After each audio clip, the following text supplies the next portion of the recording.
گوجری زبان میں اپڈیٹ سنیے۔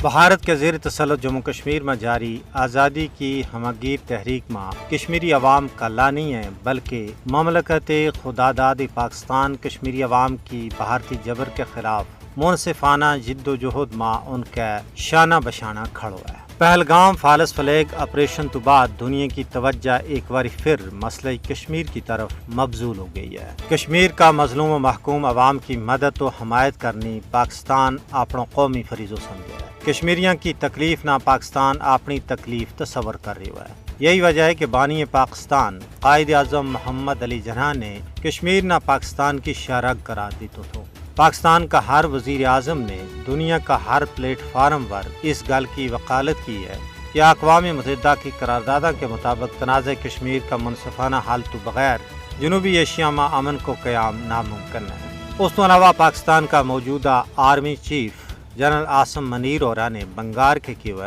کہ پاکستان اپنا کشمیری پائیاں کی آگ کے خود ارادیت کی جد و جہد ماں انہاں نال مضبوطی کے نال کھڑو ہے۔ یہ آج کی گل نہیں بلکہ پاکستان پچھلی 7 دہائیاں تو کشمیریوں کی آزادی کی تحریک کی سیاسی، سفارتی اور اخلاقی مدد کرتے آ رہی ہے۔ پاکستان کی غیر متزلزل یکجہتی اور مدد بھارتی ناجائز قبضہ کے خلاف کشمیریوں کی جد و جہد نہ ایک نواں حوصلہ فراہم کرا ہے۔ کشمیر تقسیم بر صغیر کو نامکمل ایجنڈو ہے۔ مودی حکومت کا 5 اگست 2019 کا غیر قانونی اقدامات نے 2 قومی نظریہ نہ سچ ثابت کر چھوڑے ہوئے ہے۔ کشمیریوں کی جد و جہد آزادی تحریک پاکستان کو تسلسل ہے۔ مسئلہ کشمیر کا حل واسطے مضبوط و مستحکم پاکستان ضروری ہے۔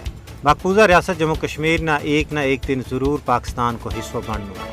کشمیر میں جو کچھ ہو رہا ہے اس نے دنیا کی اکھاں تو اولے نہیں رکھی جا سکتا۔ پاکستان کی ثابت قدمی اور یکجہتی کشمیریوں واسطے امید کی چلک ہے۔ پاکستانیوں اور کشمیریوں کو ایسو اٹوٹ رشتہ ہے جس نے دنیا کی قائد طاقت بھی جدا نہیں کر سکتی۔